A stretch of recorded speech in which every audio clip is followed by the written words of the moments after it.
Hello, good afternoon to everyone.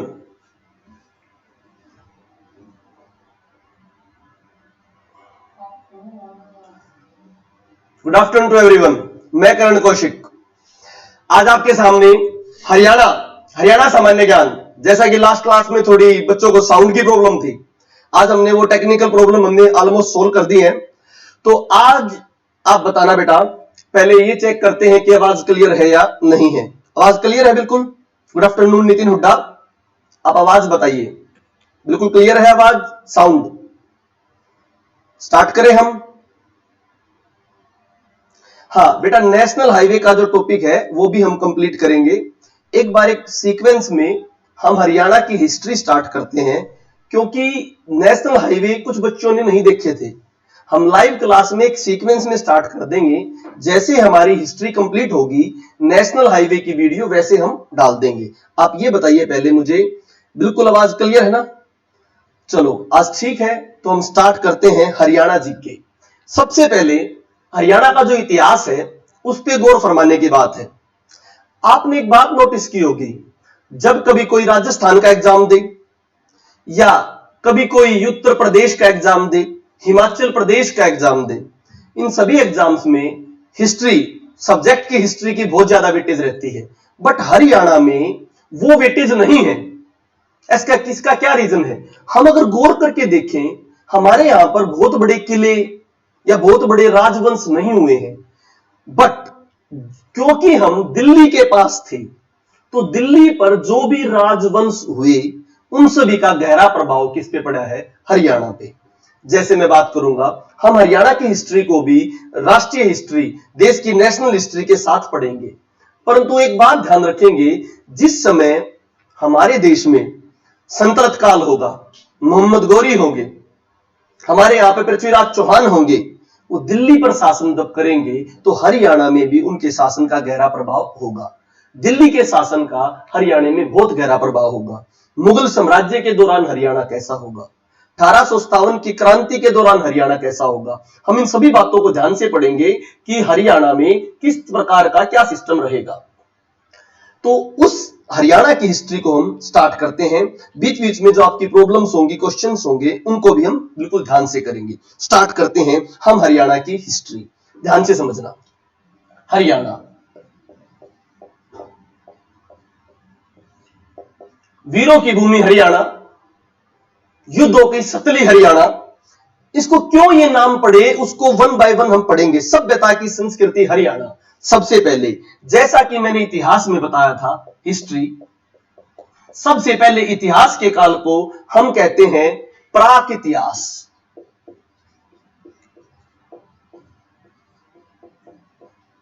ऐसा इतिहास जो घटित तो हुआ है परंतु उसके हमारे पास साक्ष्य नहीं है। जैसे हम बात करें, हमें पता है आग की खोज हुई है, हमें पता है पहिए की खोज हुई है, तो वो प्राक इतिहास जिसका हमें पता है ये हुआ है परंतु उसकी एग्जैक्ट डेट नहीं पता है, उस प्राक इतिहास को हिस्ट्री में पाषाण काल के नाम से जाना जाता है। पाषाण काल। तो पाषाण काल, पत्थर युग के समय हरियाणा में किस प्रकार के साक्ष्य मिले हैं वो हम देखते हैं। बहुत ही इंपॉर्टेंट क्वेश्चन बनता है प्राक इतिहास। पहली पॉइंट तो ये, साथ में कोई बच्चा लिखना चाहे लिख भी सकता है। प्राक इतिहास वो इतिहास है जिसका लिखित में कोई भी साक्ष्य नहीं है। तो कौन सा इतिहास? जिसका लिखित में कोई भी साक्ष्य नहीं है उसको प्राक इतिहास बोलते हैं। मुख्यतः प्राक इतिहास में पाषाण काल आता है। अब हम बात काल करते हैं, इस पाषाण काल में क्या था हरियाणा में। हरियाणा में पाषाण काल में मुख्य दो क्षेत्र थे, अरावली क्षेत्र, शिवालिक क्षेत्र। अरावली क्षेत्र में प्राक इतिहास पाषाण काल में हमारे यहां पे जो साक्ष्य मिलते हैं वो मिलते हैं फिरोजपुर झिरका, फिरोजपुर झिरका, मेवात, जिसका वर्तमान में नाम है नूह। तो पेपर में प्रश्न आ जाए फिरोजपुर झिरका नामक मेवात का जो शहर है, जो कस्बा है, वो किस काल का है, तो आंसर क्या आएगा आपका पाषाण काल। बहुत इंपॉर्टेंट प्रश्न बनते हैं। क्वेश्चंस किस तरह बनते हैं, निम्नलिखित शहरों में से कौन सा शहर पाषाण काल का है, तो आपका प्रश्न आए निम्नलिखित शहरों में से कौन सा पाषाण काल का है, तो पाषाण काल में अपने यहां पर कौन सा शहर था, फिरोजपुर झिरका नूह। या दूसरा प्रश्न दूसरे स्टाइल से पूछेगा कि अरावली क्षेत्र का कौन सा क्षेत्र पाषाण काल के दौरान है, तब भी आपका आंसर क्या आएगा, फिरोजपुर झिरका। नेक्स्ट देखिए, अब भी इसी क्वेश्चन को दूसरे तरीके से पूछे, पाषाण काल में दूसरा क्षेत्र कौन सा है, शिवालिक क्षेत्र। और शिवालिक क्षेत्र में जो आपकी जगह पड़ती है उसका नाम है पिंजौर। पिंजौर शिवालिक क्षेत्र में जो जगह पड़ती है ये भी हमारा पाषाण काल का क्षेत्र है। और इस पिंजौर में मिलता है मानव कपाल। तो मानव कपाल, मानव खोपड़ी, ये दो क्षेत्र हैं। ये दोनों के दोनों क्षेत्र मानव कपाल या मानव खोपड़ी आए, ये कौन से क्षेत्र हैं, पिंजौर के। पिंजौर कहां पर है, पंचकुला में। तो ये भी प्रश्न आता है पाषाण काल के शहरों में कौन सा शहर, पिंजौर। और उसमें किस चीज के साक्ष्य मिले, मानव कपाल, मानव खोपड़ी। एक और इंपॉर्टेंट प्रश्न बनता है स्केतड़ी। स्केतड़ी नामक जगह भी हमारी किस काल की देन है, ये भी पंचकुला के पास है स्केतड़ी। तो स्केतड़ी नामक जगह भी हमारी पाषाण काल की देन है। तो हमारे पाषाण काल से दो प्रश्न हुए। पहला प्रश्न, दो प्रकार के क्षेत्र आते हैं, एक अरावली और एक शिवालिक। अरावली क्षेत्र का कौन सी जगह, फिरोजपुर झिरका। और शिवालिक क्षेत्र की कौन सी जगह, पिंजौर, मानव कपाल, स्केतड़ी। Clear to you. ये हमारा पहले टॉपिक का पहला पार्ट था, पाषाण युग इन हरियाणा। अब आप, ये हरियाणा का पाषाण युग हुआ, इसको हम रब करते हैं। सभी ने नोट कर लिया होगा, दोबारा एक बार रिवाइज करा देता हूं। केवल दो क्षेत्र मिलते हैं। पहला क्षेत्र अरावली, अरावली में कौन सा शहर, फिरोजपुर झिरका। दूसरे क्षेत्र की हम बात करें, शिवालिक क्षेत्र, पहाड़ियों वाला क्षेत्र, कौन सी जगह, पंचकुला। पंचकुला में कौन सा, पिंजौर। पिंजौर में क्या मिला, मानव कपाल या मानव खोपड़ी। क्लियर। अब बेटा, तो प्यारे बच्चों, अब आपने क्या करना है, साथ में एक पेंसिल रखो। तो पेंसिल से, या आपके पास अगर बुक है तो पेंसिल साथ में रखो, अदरवाइज नोट कीजिए कुछ अन्य तथ्य, पाषाण काल से संबंधित अन्य तथ्य। ये मैं केवल एग्जाम पॉइंट ऑफ व्यू से लिखवा रहा हूं, इसको डिटेल में नहीं पढ़ाएंगे। सीधे सीधे जो एग्जाम में आते हैं, नेशनल जीके के, नेशनल हिस्ट्री के जो क्वेश्चन आते हैं, वो आपको लिखवा रहा हूं, अन्य तथ्य के साथ में लिखिए। इसमें पेपर में आए पाषाण काल को 3 पोर्शन में बांटते हैं। थोड़ा फास्ट लिखेंगे हम, क्योंकि ये नेशनल का पॉइंट है। पुरा पाषाण, मध्य पाषाण, नव पाषाण। देखिए, समझिए, पुरा पाषाण कभी भी प्रश्न में आए तो पुरा पाषाण में आएगी भीमबटेका की गुफाएं। भीमबटेका की गुफाएं, मध्य प्रदेश। फास्ट लिखना, भीमबटेका की गुफाएं, मध्य प्रदेश भी पाषाण काल की देन है। कौन से पाषाण काल की, पुरा पाषाण काल। भीमबटेका की गुफाएं, मध्य प्रदेश। ये आता है प्रश्न कि सबसे, भारत के सबसे प्राचीनतम साक्ष्य, ये हरियाणा के एग्जाम में बहुत बार आया है। भारत के सबसे प्राचीनतम साक्ष्य कौन से हैं, भीमबटेका की गुफाएं, मध्य प्रदेश। अगला पॉइंट देखिए, हम बात करते हैं, इसके बाद भीमबटेका आपका हो गया है, तो इसके बाद हम बात करें दूसरी, पुरा पाषाण काल का टाइम क्या है। पुरा पाषाण काल का टाइम आ जाए 1 लाख वर्ष पूर्व से मानव जन्म, तब से 1 लाख वर्ष पूर्व बोला जाएगा, ईसा पूर्व। 1 लाख वर्ष ईसा पूर्व से पहले के काल को हम क्या बोलते हैं, पुरा पाषाण काल। अब मैं इसको ईसा पूर्व एक बार समझा देता हूं। जैसे मैं बोलता हूं 50 ईसा पूर्व, तो उसका मतलब हुआ आज 2018 है, जमा में 50, 2068 साल पहले। तो पूरा पाषाण काल को हम क्या समझेंगे, आज से 1 लाख वर्ष ईसा पूर्व से पहले के काल को हम बोलेंगे पूरा पाषाण काल। और इस पूरा पाषाण काल में हमने प्रश्न आ जाए तो किस चीज के साक्ष्य मिले, मध्य प्रदेश भीमबेटका की गुफाएं। क्लियर टू यू, ये हमारा नेशनल जीके का पॉइंट था।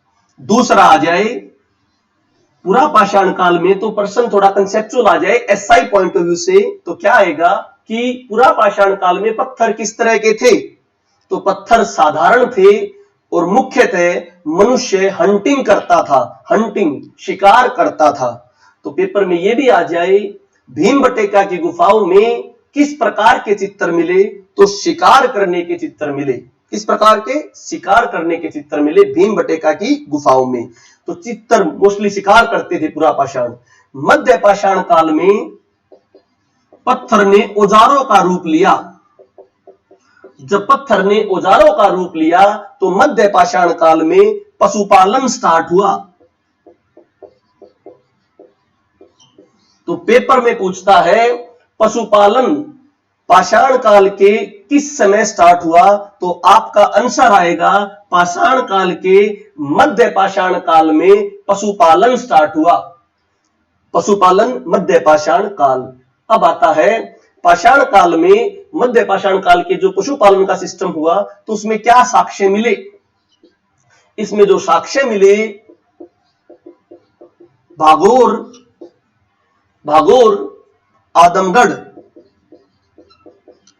आदमगढ़ मध्य प्रदेश में, भागोर राजस्थान में। बहुत इंपॉर्टेंट प्रश्न आते हैं, भागोर राजस्थान में किस चीज के साक्ष्य मिले, तो भागोर राजस्थान में पशुपालन के साक्ष्य मिले। कहां पर है भागोर, राजस्थान में, और आदमगढ़ कहां पर है, मध्य प्रदेश में। आदमगढ़ मध्य प्रदेश में भी पशुपालन और भागोर राजस्थान में भी पशुपालन।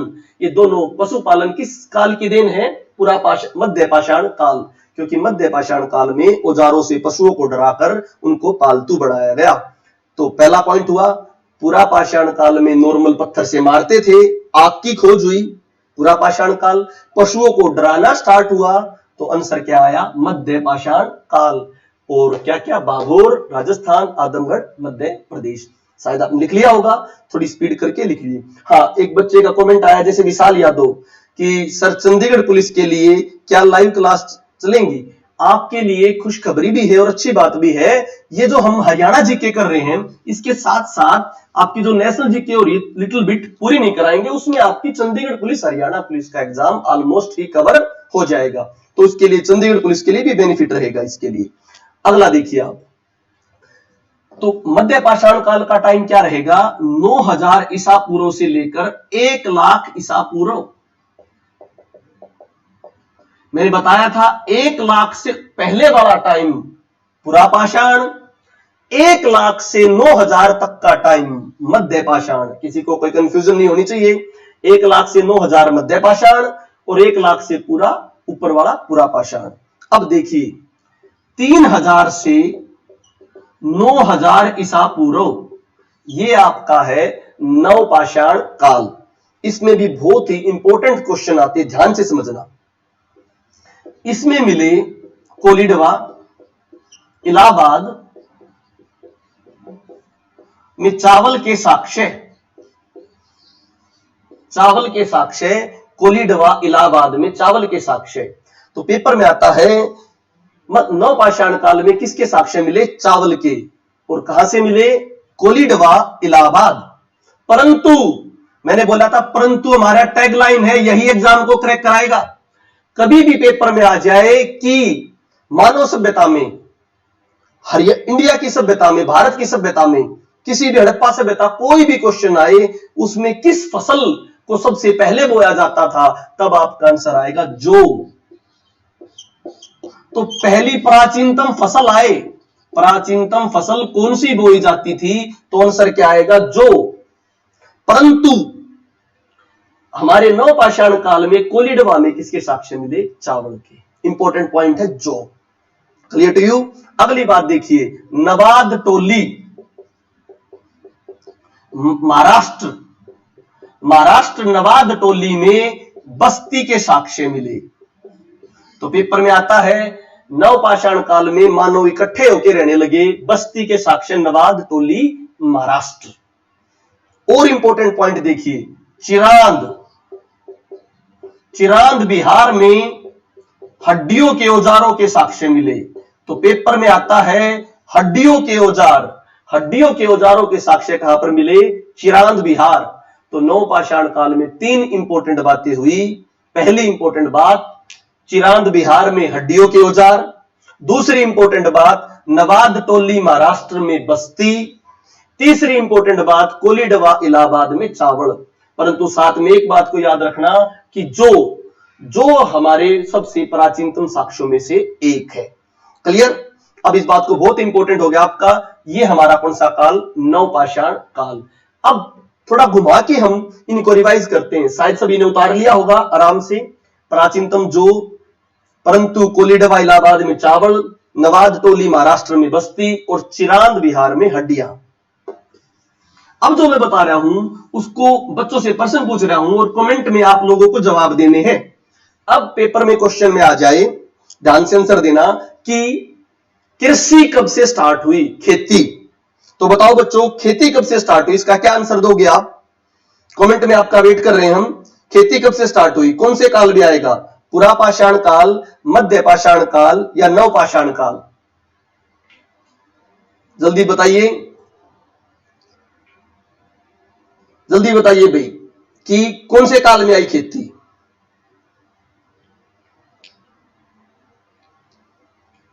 हाँ भैया, अजय सैनी, गौरव कुमार, कब आई खेती के? कौन से काल में साक्ष्य खेती में? पुरापाषाण, नवपाषाण या मध्य पाषाण? नवपाषाण, बिल्कुल एग्जैक्ट विक्की सोलंकी, शाबाश, नवपाषाण काल।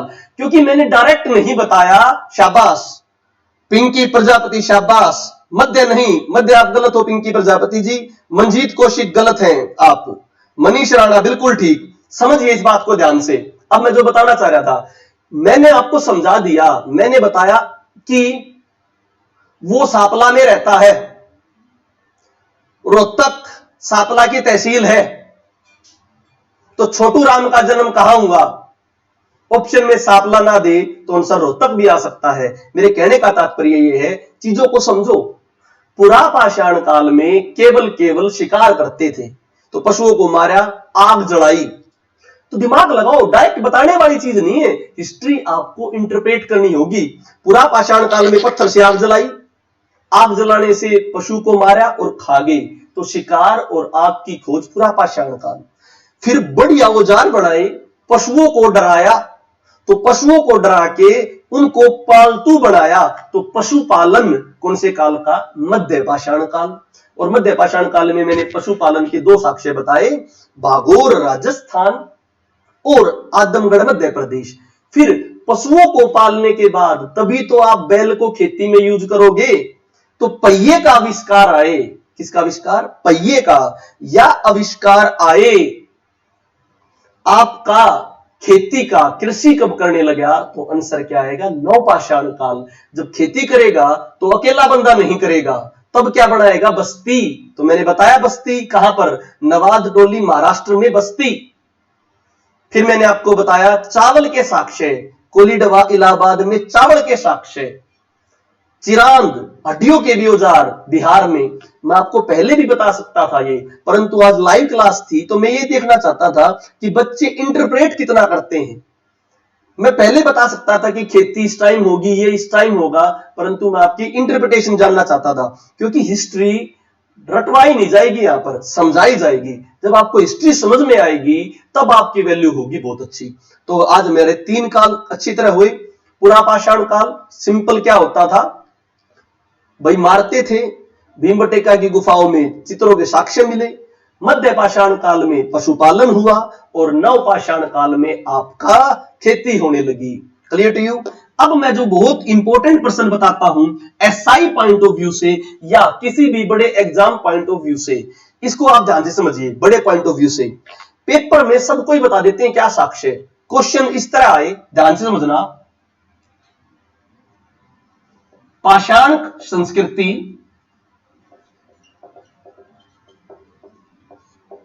कौन सी नदी के किनारे फली फूली। भाई मेरी राइटिंग पे मत जाना और वर्ड्स पे मत जाना, प्रोनाउंसिएशन वगैरह पे, वर्ड्स पे मैं आपको समझाने का क्वेश्चन करता हूं। पाषाण संस्कृति कौन सी नदी पे फली फूली? ऑप्शन है सरस्वती, ऑप्शन है सिंधु, ऑप्शन है गंगा, सोहन।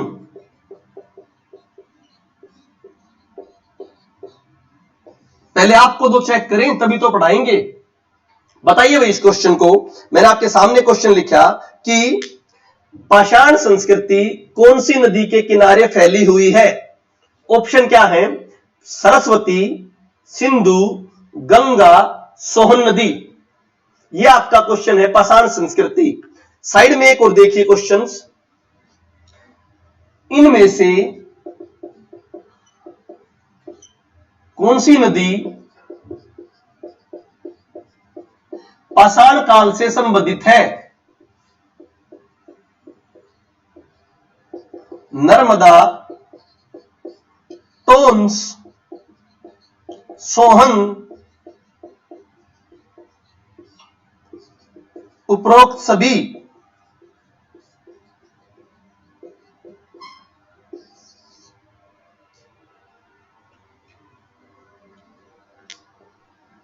ध्यान से समझिए। ओमवीर शोरण सिंधु, शुभम कुमार सिंधु, भगवान विरक सोहन, विरक साहब ने सोहन कहा, प्रीतम यादव जी ने सिंधु, मनीष मंदेना साहब सिंधु कह रहे हैं। चलो देखते हैं। अभी एक बात को याद रखो बच्चों, एक बात याद रखना, मैं यहां पर चाहूंगा कि लाइव क्लास में आपसे 10 क्वेश्चन पूछूं तो 10 में से 9 क्वेश्चन आप गलत बताओ। सभी टीचर कहेंगे कि सही बताओ, मैं कह रहा हूं गलत बताओ, क्योंकि जो मैं प्रश्न पूछूंगा एक बार आपने गलत बता दिए, मैं आपको उनका राइट आंसर जब दूंगा तो जिंदगी में कभी भी गलत नहीं होंगे। मेरी आदत ही यह है कि बच्चों को क्वेश्चन बहुत सरल देता हूं, सिंपल, और बच्चे उसका आंसर गलत देते हैं। अब मैं आपको समझाऊंगा, इस बात को समझना ध्यान से। कोई भी सभ्यता होती है, कोई भी सभ्यता, साथ में एक और क्वेश्चन भी है पाषाण काल वाला, उसको भी देख लेना। कोई भी सभ्यता किसी नदी पर फली फूलेगी। और सब हमारे यहां पर इंडिया के इतिहास में एक सिस्टम रहा है, एक बार एक सभ्यता एक जगह होगी, वहां पर नष्ट होने के बाद जगह को चेंज करेगी। समझना इस बात को। जैसे पाटलिपुत्र पटना, ये बिहार में है, वहां पर मौर्य वंश हुआ। उसके बाद इलाहाबाद की तरफ कौन सा हुआ? गुप्त वंश हुआ। उसके बाद आते आते हम दिल्ली की तरफ आ गए, थानेसर कुरुक्षेत्र आ गए। तो सभ्यताएं नष्ट होती गई, राजवंश नष्ट होते गए और जगह भी बदलती गई।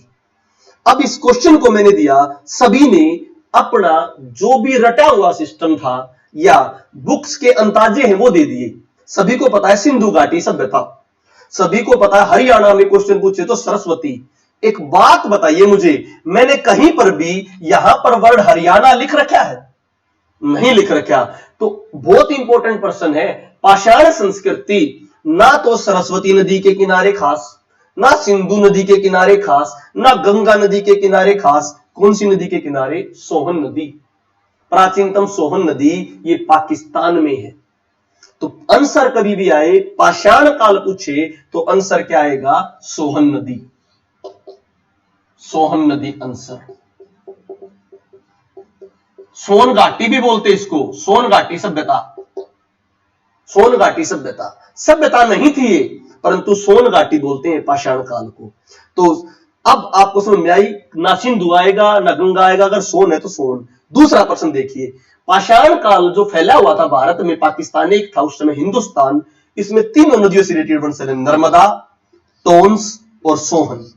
तीनों नदियों पर कौन सी सभ्यता, कौन सा सभ्यता ना कहकर कौन सा काल फैला हुआ था? पाषाण काल। Clear to you? Sohan, Narmada और टोन्स। तो कभी इन फ्यूचर में गलत मत करना, कभी भी सिंधु वगैरह मत करना। ये वो क्वेश्चन है, नया क्वेश्चन जो अभी तक नहीं आया है, पर अच्छा एग्जामिनर इस क्वेश्चन को पूछ सकता है। तो क्लियर हो गया आपको? क्लियर भाई? हरियाणा, जब हरियाणा लिखा मिले तभी हरियाणा का आंसर देना। अगर इसी क्वेश्चन को मैं यहां पर लिख देता, हरियाणा में पाषाण संस्कृति कौन सी नदी पर फैली हुई है, अब मैंने ऑप्शन में हरियाणा लिख दिया, तब आपका आंसर क्या होता? सरस्वती। क्योंकि कुछ जगह तो सरस्वती के किनारे भी मिले हैं। तो क्वेश्चन को ध्यान से देखना। जैसे मैं डेमो के तौर पर एक क्वेश्चन बता रहा हूं आपको, डेमो के तौर पे क्वेश्चन बता रहा हूं, सभी बच्चे उसका आंसर देना, ध्यान से आंसर देना, और जैसे मैंने बताया है सोच के आंसर देना। अब मैं इसको कर रहा हूं। क्लियर भाई? प्रीतम यादव, पवन जी, सबको क्लियर हो गया? तो कभी भी क्वेश्चन आए कौन सी नदी आनी चाहिए? सोहन। अगर हरियाणा वर्ड आए तो आंसर आएगा सरस्वती। अदरवाइज पाषाण सभ्यता 3 नदियों के किनारे थी, नर्मदा, टोंस और सोहन। अब जो मैं क्वेश्चन दे रहा हूं उसको ध्यान से आंसर बताना। उसका लेना देना हिस्ट्री से नहीं है, पर आपकी अंडरस्टैंडिंग से है। हम यहां पर पढ़ने की बजाय इंटरेक्ट ज्यादा करेंगे, लिखा तो बुक्स में काफी है, ध्यान से समझना। ये आपको समझाएगा कि क्वेश्चन के आंसर किस तरह देने हैं, ध्यान से समझना भाई।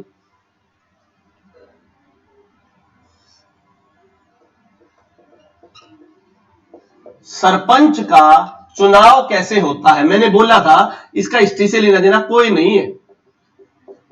सरपंच का चुनाव कैसे होता है? ऑप्शन 1 अप्रत्यक्ष चुनाव,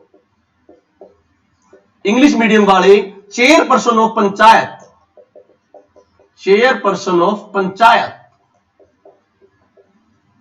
का इलेक्शन कैसे होता है? अप्रत्यक्ष चुनाव, इनडायरेक्ट, प्रत्यक्ष, direct,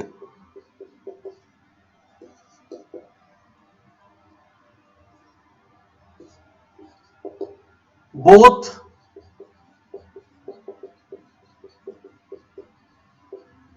direct and indirect. Fourth, depend upon state legislature, राज्य की विधान पालिका पे निर्भर।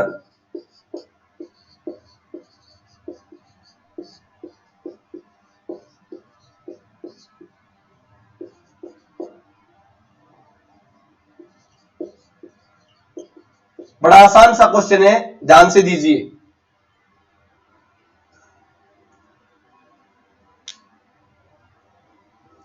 हितेश परमार जी डायरेक्ट, मनीष मंद्रेना जी डायरेक्ट, प्रत्यक्ष, प्रत्यक्ष, भगवान वीर 4, डी ऑप्शन, डायरेक्ट सर जी, राहुल सिगरोवा साहब डायरेक्ट। तो मोस्टली बच्चों के डायरेक्ट हैं और किसी ने 4 ऑप्शन दिया है, दिए हैं भाई। अब थोड़ा सा हम देखें इसको, ध्यान से समझना इस बात को। जिन्होंने भी डायरेक्ट इलेक्शन दिया है उनके दिमाग में केवल एक बात गई है, उन्होंने अपने हरियाणा को देखा और अपने यहां पर जो चुनाव है वो देखे। अपने यहां पर जो चुनाव है उसमें नो डाउट चुनाव कैसे होता है। अब ऑप्शन को छोड़ दीजिए, अब ऑप्शन मत दीजिए, आंसर मत दीजिए, अब जो मैं बता रहा हूं उस पर ध्यान दीजिए, यहां पे समझने पे ध्यान दीजिए। अब सभी के दिमाग में हरियाणा गया कि हरियाणा में सरपंच का चुनाव तो कैसे होता है? प्रत्यक्ष। मैंने पहले ही बोला था एक पॉइंट, जब तक मैं आगे हरियाणा ना लिखूं तब तक आपने हरियाणा नहीं सोचना है। यही तो मेरा मेन मुद्दा था। मैंने हरियाणा नहीं लिखा तो हरियाणा को नहीं सोचना, मैंने केवल क्या लिखा? सरपंच का चुनाव। तो सरपंच के चुनाव का मतलब जब हरियाणा नहीं है तो हम देश में सरपंच के चुनाव की बात करेंगे। ध्यान से समझना, देश के सरपंच का चुनाव। It is explicitly mention in constitution part 9B that gram panchayat have 3 tier system of A gram panchayat, that is lower tyre panchayat, then above panchayat samiti which is known as block samiti, and third one is jila parishad. Both upper level, that is jila parishad and block samiti, chairperson should be indirectly elected among the member and through the member, but chairperson of panchayat can be directly indirectly elected. It depend upon state legislature. इसका हिंदी अनुवाद सुनिए। हमारे संविधान के 9वें भाग के B part में ये कह चुके हैं कि पंचायत 3 तरह की होगी, ग्राम पंचायत, ब्लॉक समिति, जिला परिषद। जिला परिषद और ब्लॉक समिति के चेयरमैन का चुनाव तो अप्रत्यक्ष मतदान के थ्रू होगा, परंतु सरपंच का चुनाव किसी भी तरीके से हो सकता है, प्रत्यक्ष चुनाव से, अप्रत्यक्ष चुनाव से, सर्वसम्मति से, ये किसी भी प्रकार हो सकता है। इसका निर्धारण केवल उस राज्य की विधान पालिका करेगी। उदाहरणतः हरियाणा की विधान पालिका ने तो क्या कह दिया, हरियाणा की विधान पालिका ने तो यह कह दिया कि हमारे यहां पर सरपंच का जो चुनाव है वो तो प्रत्यक्ष मतदान से होगा। अदरवाइज हम बात करें नागालैंड की, मणिपुर की, उन्होंने ये कह दिया कि भाई हमारा तो अप्रत्यक्ष होगा। इस प्रकार आपको क्वेश्चन जांचने हैं। जब तक मैं हरियाणा नहीं लिखूंगा आपने हरियाणा का आंसर नहीं देना है। Clear to you? सभी को क्लियर हो गया भाई? तो सरपंच का मतलब खाली सरपंच है। इसी प्रकार मैंने डेमो के तौर पर क्वेश्चन दिया था आपको, आंसर क्या आएगा 4। तो जब भी मैं हिस्ट्री पढ़ाऊं तो तब उसको हिस्ट्री का आंसर आपको जब तक हरियाणा वर्ड नहीं आता तब तक आपने हरियाणा का आंसर नहीं देना है। एक और उदाहरण देता हूं मैं, जैसे मैं आपको बताऊंगा बनावली, फतेहाबाद में है हरियाणा बनावली, वहां पर एक जुता हुआ खेत मिला। तो पेपर में आ जाए जुता हुआ खेत, हरियाणा में जुता हुआ खेत कहां मिला, तो आपका आंसर आएगा बनावली फतेहाबाद। परंतु जब आपका यह क्वेश्चन आए कि जुता हुए खेत के साक्ष्य कहां मिले, जब हरियाणा वर्ड ना दे तब आपका आंसर आएगा कि जुता हुआ खेत तो कालीबंगा राजस्थान में मिला है। Clear to you? तो इस तरह आपने क्या देने हैं क्वेश्चंस के आंसर। हमारा पहला क्वेश्चन क्लियर हुआ। पूरा पाषाण काल हम इसमें पढ़ चुके हैं और नेशनल जीके का भी। तो हमारे 3000 ईसा वर्ष पूर्व कंप्लीट हो चुके थे। अब देखिए आगे 9000 से 3000 नवपाषाण काल। अगला हमारा हरियाणा में और पूरे देश में जो पाषाण काल के बाद दूसरा जो काल आता है वो आता है हड़प्पा काल। उसका दूसरा नाम है सिंधु घाटी सभ्यता। उसका तीसरा नाम है कांस्ययुगीन सभ्यता।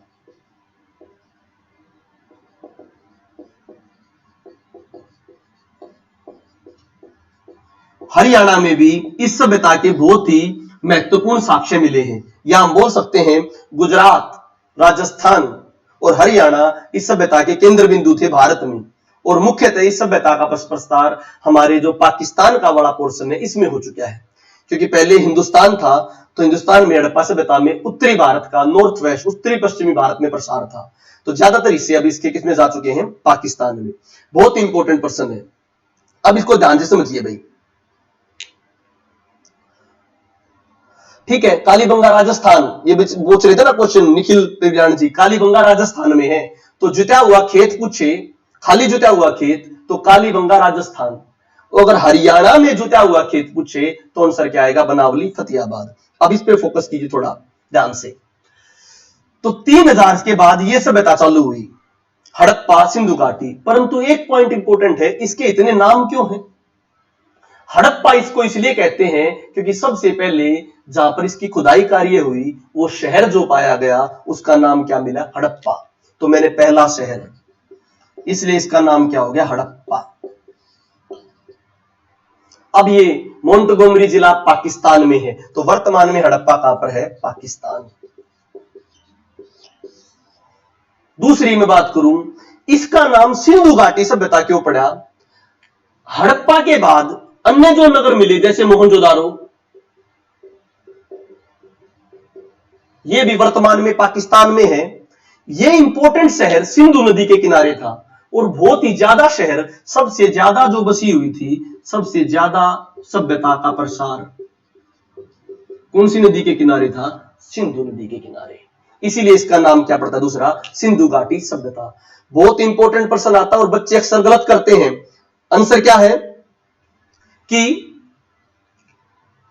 हमारा हड़प्पा नामक शहर किस नदी के किनारे है?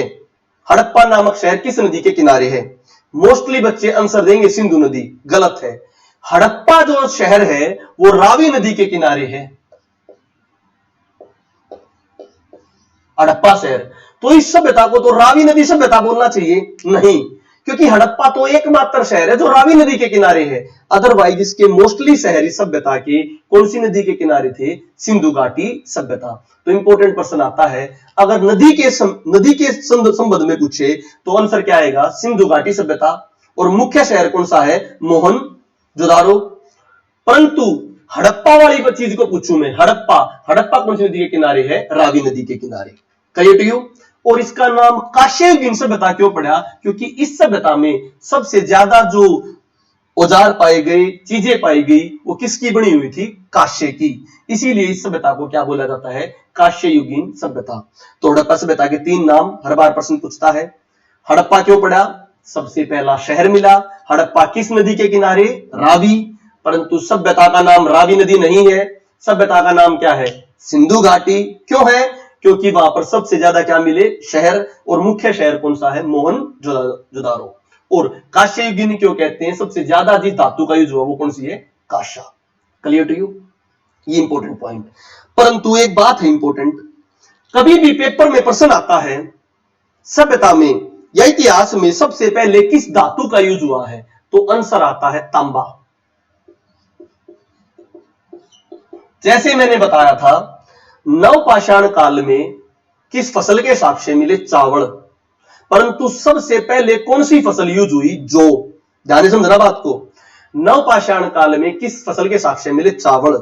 परंतु हमारे सबसे पहले जो फसल मिली वो कौन सी थी? जौ। उसी प्रकार हड़प्पा में कौन सी धातु के साक्ष्य मिले? कांस्य। परंतु सबसे पहले जो धातु यूज हुई वो कौन सी थी? तांबा। कांसा किससे बन रहा है? कॉपर प्लस जिंक से। अब ये तांबा क्या है? ये प्रश्न आएगा एसआई के लेवल में, बहुत इंपॉर्टेंट है। एसआई के लेवल में ये क्वेश्चन आएगा। हम इस बात पे भी आएंगे कि मोहनजोदाड़ो 1922 में हुआ था, हड़प्पा 1921 में हुई थी। परंतु आज का जो लेक्चर हमारा समझाने का है कि आप क्वेश्चन किस तरह गलत ना करो। हरियाणा जब पेपर में आए तभी आपको हरियाणा बोलना है, और जब सिंपली खाली लिखा हो तो आपको आंसर इंडिया के रेफरेंस में देना है। क्लियर बताएंगे। तांबे, हाँ, तांबे का मतलब कॉपर, कांस्य का मतलब ब्रोंज। शाबाश, आप बता दीजिए इंग्लिश में, साथ ही साथ आपको लिखा दिया जाएगा। तो क्वेश्चन आए, हड़प्पा कौन सी सिविलाइजेशन थी? Bronze valley civilisation. अब तांबा है कॉपर, इसका मतलब क्या हुआ? ध्यान से समझिए। सबसे पहले 3000 से लेकर 2500 तक, 3 साल तक, 5 साल तक हमारे यहां पर केवल कौन सी धातु यूज होती थी? तांबा, कॉपर। परंतु ये तांबा कॉपर बहुत ज्यादा रिएक्टिव था, इसीलिए कामयाब नहीं हो पाया। तो कामयाब नहीं हो पाया तो ये जो ताम्र सभ्यता थी ये ज्यादा देर नहीं फैली। इसका केवल एक ही साक्ष्य मिलता है भारत में, आहड़ नगरी, आहड़ नगरी राजस्थान। ये बहुत इंपॉर्टेंट प्रश्न है, कुछ ही टीचर पढ़ाते हैं और बहुत इंपॉर्टेंट पॉइंट है। 500 साल तक तांबा यूज हुआ और उसका साक्ष्य कौन सी नदी के रूप में मिलता है? आहड़ नगरी राजस्थान। परंतु तांबे का ज्यादा यूज नहीं हो पाया, तांबा रिएक्टिव था। इसके बाद इसीलिए तांबे को छोड़कर कौन सी धातु यूज में लाई गई? कांसा। कॉपर के अंदर जिंक मिला दिया, तांबे के अंदर जस्ता मिलाया, तो जस्ता मिलने से इसमें मजबूती आई, रिएक्टिव कम हुआ और जस्ता ज्यादा, कांसा क्या हुआ? ज्यादा यूज। इसीलिए 2500 से लेकर 1500 तक जो सभ्यता फैली वो तांबे का यूज करके नहीं फैली, किसका यूज करके फैली? कांसे का, और जिसको हम बोलते हैं ब्रोंज। तो ब्रोंज वैली सिविलाइजेशन, हड़प्पा का जो काल था वो 3000 नहीं, कौन सा था? 2500 से 15। ये बहुत इंपॉर्टेंट प्रश्न बनता है। तो 2500 से 15 तक कौन सा काल? हड़प्पा। और 2500 से 3000 तक कौन सा काल? तांबा, आहड़ सभ्यता, आहड़ नगरी। Clear to you? तो आहड़ नगरी आ जाए तो आहड़ नगरी कॉपर, 3000 से 2500 और 2500 से 15 हड़प्पा कासा। Clear to you? ये बहुत इंपॉर्टेंट क्वेश्चन है, हम इसको रब करते हैं। अब हम अपना टॉपिक स्टार्ट करते हैं, हड़प्पा सभ्यता। ध्यान से समझना भाई।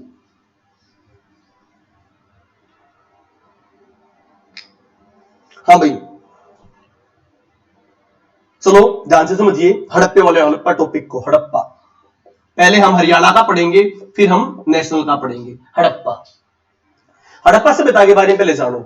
हड़प्पा सभ्यता कैसी थी? हड़प्पा सभ्यता एक नगरीय सभ्यता थी। हड़प्पा को आपके आज के टाइम पर सेक्टर मान सकते हो। सेक्टर कैसे मान सकते हो? सेक्टर जैसे हड़प्पा सभ्यता प्रॉपर वे में डिजाइन थी। जिस प्रकार सेक्टर्स में रोड होते हैं, मकान होते हैं, सड़कें समकोण पर काटती हैं, उसी प्रकार हड़प्पा में भी सड़कें किस पे काटती थी? समकोण पे। हड़प्पा में स्विमिंग पूल था। स्विमिंग पूल का मतलब क्या होता है? Community bath centre. हड़प्पा के समय हमारे यहां पर बड़ा स्नानागार था। हड़प्पा के समय मॉल था। मॉल का मतलब क्या? जहां पर सामान खरीदें। तो हड़प्पा में व्यापारिक केंद्र था। हड़प्पा मुख्यतः व्यापारिक लोगों की थी, तो वहां के बंदों का मुख्य पेशा व्यापार, कृषि का व्यापार करना था। दूसरा हम बात करें हड़प्पा जो सभ्यता थी, इस समय सड़कें समकोण पर काटती थी, जिस प्रकार लंदन में काटती हैं। हड़प्पा सभ्यता में पूरी तरह पक्की ईंटों के मकान थे। हड़प्पा सभ्यता में जल निकासी बहुत अच्छी तरह से थी। हड़प्पा सभ्यता वाले धर्म के नाम पर नहीं लड़ते थे। हड़प्पा सभ्यता सेकुलर सोसाइटी थी, धर्मनिरपेक्ष सोसाइटी थी, क्योंकि इस समय के मंदिरों का साक्ष्य हमें नहीं मिले। हड़प्पा सभ्यता लड़ाई झगड़े नहीं करती थी, क्योंकि उसमें किसी भी हथियार के साक्ष्य नहीं मिले। हड़प्पा में तलवार किससे लोग परिचित नहीं थे, कोई भी तलवार या कोई भी भाला औजार नहीं मिला। हड़प्पा वाले शुभ चिंतक थे, वहां पर सत्य का साइन मिला। तो कितनी कितनी अच्छी क्वालिटी थी हड़प्पा की। देखिए क्वालिटी को, धर्मनिरपेक्ष, पेपर में आते धर्मनिरपेक्ष, तलवार से परिचित नहीं थे, सत्य का साइन मिला, सत्य का, कृषि का व्यापार करते थे, कृषि की फसलों का व्यापार करते थे, नगरीय सभ्यता थी, खेलों के सामान के साक्ष्य मिले, पक्के ईंट थी, पक्की ईंटों के मकान थे। तो बड़ी ही समृद्ध सभ्यता थी। हड़प्पा ही वो सभ्यता थी जिसको हमको रियलाइज हुआ कि हम तो अंग्रेजों से पहले ही सभ्य थे। अंग्रेज हमारे ऊपर कहते थे व्हाइट बटन थ्योरी, कि भगवान ने हमें भेजा है असभ्य को सभ्य बनाना। परंतु जब 1921 में दयाराम साहनी ने हड़प्पा नगर की खोज की, तब हमें यह रियलाइज हुआ कि हम तो जब अंग्रेज पैदा भी नहीं हुए थे, ईसा मसीह के जन्म से 2500 साल पहले हमारे यहां पर पक्के मकान थे, हमारे यहां पर कम्युनिटी बात था, हमारे यहां पर पक्कीटों के मकान, तलवार, कोई लड़ाई झगड़ा नहीं था, कोई धर्मनिरपेक्ष सोसाइटी थी, धर्म के नाम पर नहीं बांटती थी, बड़ी अच्छी नगरीय सभ्यता थी। तो हम वहां पर सभ्य हो पाए और हमारा विस्तार हुआ। अब इस बात को समझिए ध्यान से। तो हड़प्पा सभ्यता हमें बहुत सारी देन देती है। उस हड़प्पा सभ्यता को हमारे हरियाणा में क्या क्या साक्ष्य मिले वो हम जरा देखते हैं। ये सारे सिस्टम किससे संबंधित? हड़प्पा सभ्यता से। ध्यान से समझिए हड़प्पा सभ्यता। सबसे पहले हड़प्पा सभ्यता के हरियाणा वाले भाग को हम बोलते हैं सीसवाड़। पेपर में आ जाए सीसवाड़ सभ्यता। हड़प्पा में हरियाणा को किस सभ्यता के नाम से जाना जाता है? सीसवाड़। सीसवाड़ हिसार डिस्ट्रिक्ट में एक गांव भी है, तो हिसार वाले क्षेत्र में सीसवाड़ सभ्यता। बहुत इंपॉर्टेंट प्रश्न आता है। हरियाणा में हड़प्पा सभ्यता का नाम क्या है? सीसवाड़ सभ्यता, हिसार। Clear to you? आगे देखिए अन्य क्या साक्ष्य मिले। हरियाणा में मिथाथल नामक जगह के साक्ष्य मिले। मिथाथल कहां पर है? भिवानी। प्रश्न पूछता है दो तरीके से, मिथाथल नामक साक्ष्य किस काल का है? तो आपका आंसर क्या आएगा? हड़प्पा काल। क्लियर? दूसरा प्रश्न पूछेगा मिथाथल भिवानी में किस चीज के साक्ष्य मिले? बहुत इंपॉर्टेंट है। मिथाथल भिवानी में तांबे की कुल्हाड़ी मिली। तांबे की कुल्हाड़ी,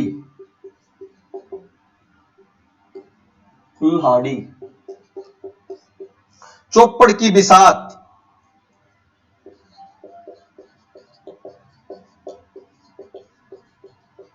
चौपड़ की बिसात, तांबे की कुल्हाड़ी, ये किस जगह के साक्ष्य हैं? मिथाथल भिवानी के। किसने खोज की? डॉक्टर सूरजभान। मैं केवल कुछ ही के नाम बताऊंगा, इंपॉर्टेंट, हमें ज्यादा नाम याद नहीं रखने हैं। डॉक्टर सूरजबान, मिथ्याथल भिवानी, चौपड़, तांबे की कुल्हाड़ी और चौपड़ की बिसात। Clear to you? Mitathal Bhiwani. आगे चलिए, इंपॉर्टेंट साक्ष्य दूसरा लिख लिया भाई सभी ने, मिथ्याथल भिवानी, डॉक्टर सूरजबान। बनावली, बनावली फतेहाबाद, बनावली फतेहाबाद में किसके साक्ष्य मिले?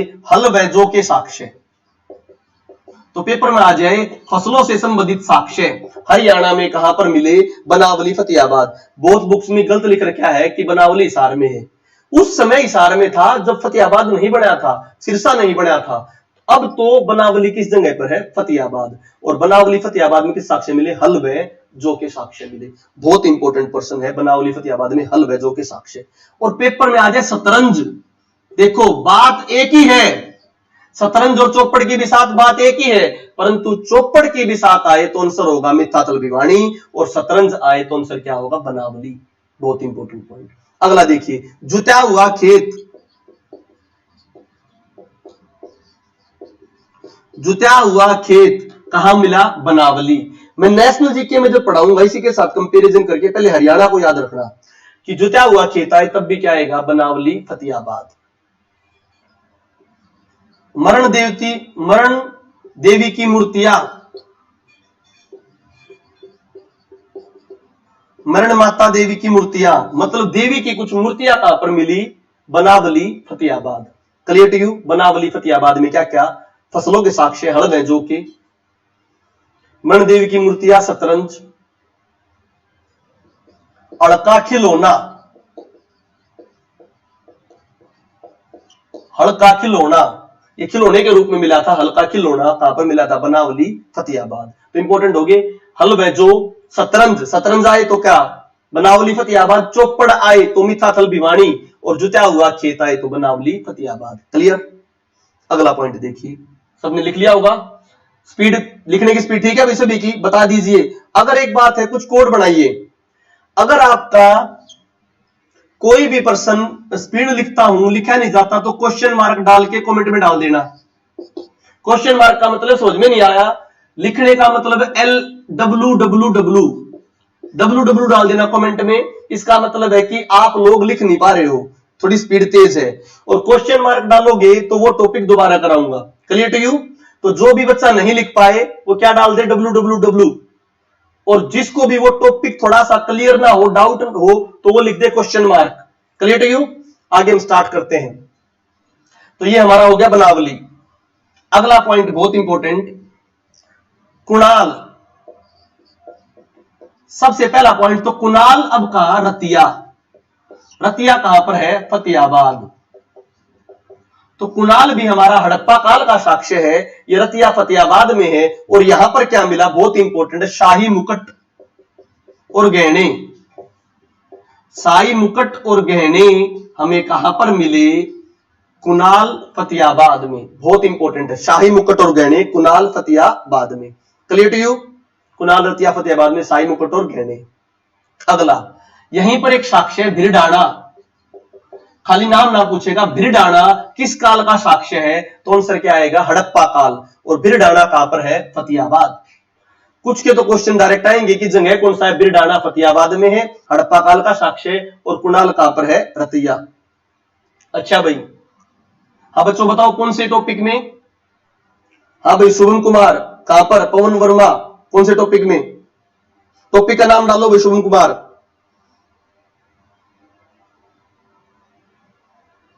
कौन से टॉपिक में प्रॉब्लम है बताइए ध्यान से, आप टॉपिक का नाम डालो। हर रोज लाइव होगी भाई। आवाज में है या कहां पे है? चलो ठीक है, एक बार क्वेश्चन डाल के टॉपिक का नाम डाल दिया करो। अगला जो पॉइंट है, और कौन सी चीज कहां पर मिलती है? ध्यान से देखिए। अगला जो पॉइंट है भगवानपुरा, कुरुक्षेत्र। भगवानपुरा कुरुक्षेत्र में कांच व तांबे की चूड़ियां मिली।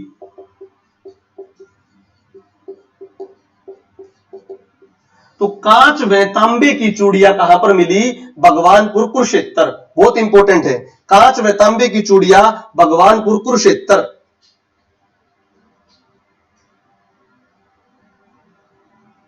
चौपड़ की बिसात मैंने पहले बताया, चौपड़ की बिसात थी मिठाथल भिवानी, और शतरंज आ जाए तो बनावली फतेहाबाद। बहुत इंपॉर्टेंट है। अब मैं बता रहा हूं भगवानपुर कुरुक्षेत्र में कांच व तांबे की चूड़ियां मिली, भगवानपुर कुरुक्षेत्र। अगला आ जाए दौलतपुर। दौलतपुर भी कहां पर है? कुरुक्षेत्र में। दौलतपुर कुरुक्षेत्र में मिली आपकी मिट्टी की मोहरें।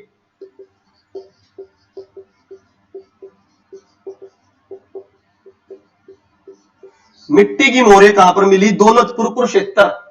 तो कांच व तांबे की चूड़ियां भगवानपुर कुरुक्षेत्र, और दौलतपुर कुरुक्षेत्र में मिट्टी की मोहरें। बहुत इंपॉर्टेंट है मिट्टी की मोहरें। देखिए क्लियर भाई, भगवानपुर कुरुक्षेत्र में कांच व तांबे की चूड़ियां, दौलतपुर कुरुक्षेत्र में मिट्टी की मोहरें। अभी तक 4 पढ़े हमें, मैं दोबारा बता रहा हूं, शुभम पवन वर्मा जी ध्यान से समझिए। सबसे पहले मिठाथल भिवानी।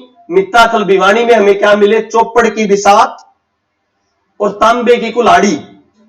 उसके अलावा हमने पढ़ा बनावली फतेहाबाद, और बनावली फतेहाबाद में मैंने आपको बताया जुटा हुआ खेत, हड़का खिलौना, जो और शतरंज। शतरंज पेपर में आए तो बनावली फतेहाबाद आंसर देना है, चौपड़ आए तो आंसर मिठाथल भिवानी होगा। उसके अलावा हमने केवल 2 ही 3 पढ़े। भगवानपुर कुरुक्षेत्र में क्या मिली? कांच व तांबे की चूड़ियां, और दौलतपुर कुरुक्षेत्र में मिट्टी की मोहरें। और कुणाल, कुणाल भी फतेहाबाद में है। कुणाल में हमें क्या मिले? शाही मुकुट और गहने। तो शाही मुकुट और गहने कहां मिले? कुणाल में। बिरडाना भी फतेहाबाद में है। Clear to you? ये चीजें हमें मिली भी। हो गया अभी? अब क्लियर? आपका डाउट हो गया है। अब आगे देखिए, दोनों चीजें होगी, भगवानपुर कुरुक्षेत्र और दौलतपुर कुरुक्षेत्र। इसके बाद बहुत ही इंपॉर्टेंट जो साक्ष्य है वो अपना देखिए, राखीगढ़ी। राखीगढ़ी हिसार। राखीगढ़ी हिसार बहुत इंपॉर्टेंट पॉइंट और बता रहा हूं। हड़प्पा का जो म्यूजियम बनाया गया है हरियाणा में, हड़प्पा संस्कृति केंद्र, सेंटर ने भी इसको रिकॉग्नाइजेशन दे दी है। हड़प्पा संस्कृति केंद्र हरियाणा की किस जगह पे है? राखीगढ़ी हिसार। 100 करोड़ का प्रोजेक्ट से बनाया गया है। 100 करोड़ की लागत से हरियाणा का हड़प्पा म्यूजिक सेंटर बनाया गया है। कहां से? राखीगढ़ी हिसार। बहुत इंपॉर्टेंट पर्सन है। राखीगढ़ी हिसार से हड़प्पा संस्कृति के अंदर 100 करोड़ का, ये 2 प्रोजेक्ट साथ में बने थे। एक राखीगढ़ी हिसार में 100 करोड़ का, और एक 500 करोड़ में पिंजौर पंचकुला में हर्बल पार्क।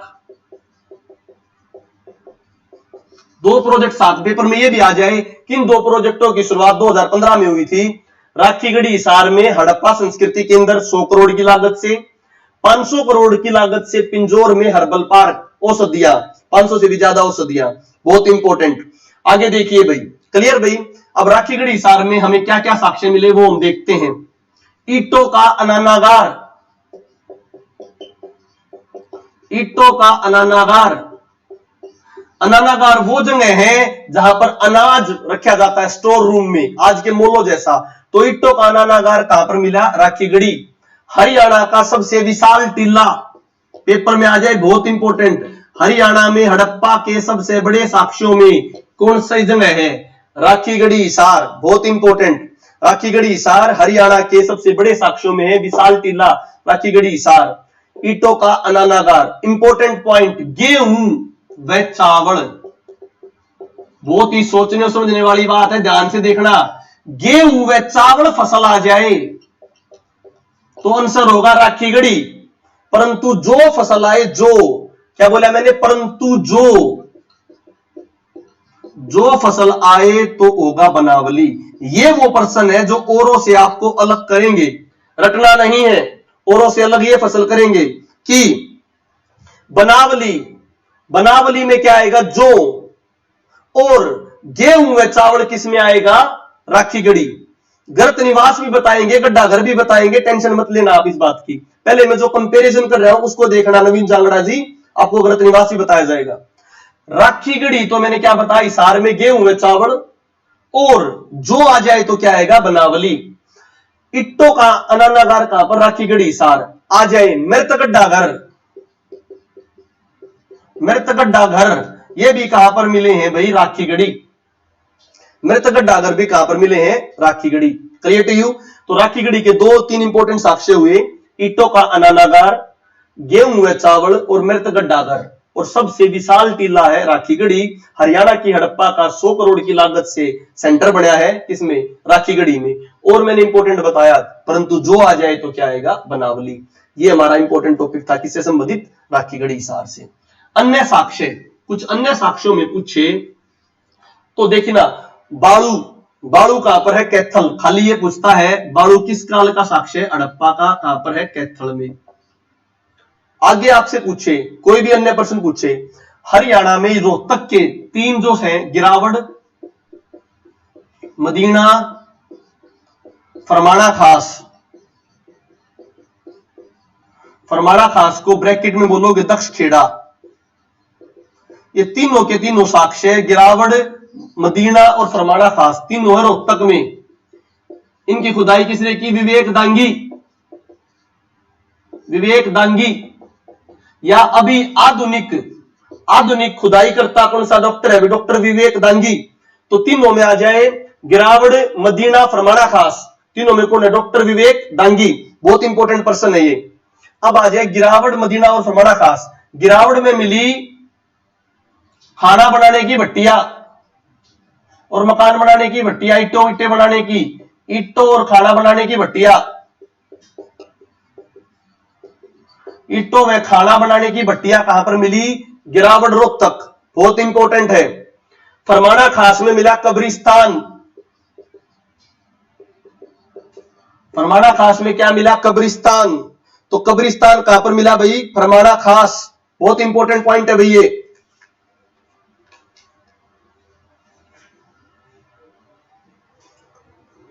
चित्रित मृद, टेराकोटा उद्योग।